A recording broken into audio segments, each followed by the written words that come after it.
Sabah 20 yanvar günüdür və 90-cı ildə yanvarın 20-sində şəhid olan əziz qardaş və bacılarımızın şəhadətinin növbəti il dönümüdür.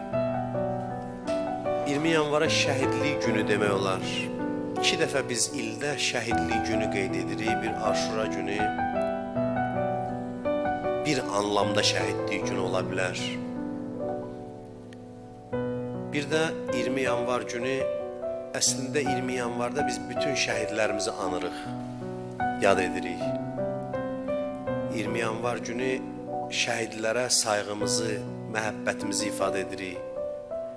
Şəhidlərə verdiyimiz dəyər 20 yanvar günü özünü qabarıq şəkildə göstərir. 20 yanvar günü bizim tariximizin ən parlaq səhifələrindən biridir. 20 yanvar günü Azərbaycan xalqının milli azadlıq mücadiləsinin bir zirvəsidir. 20 yanvar günü Azərbaycan xalqı sübut elədi ki, hürriyyət, azadlıq onun üçün o qədər dəyərlidir ki, bu azadlıq uğrunda canından keçməyə belə hazırdır.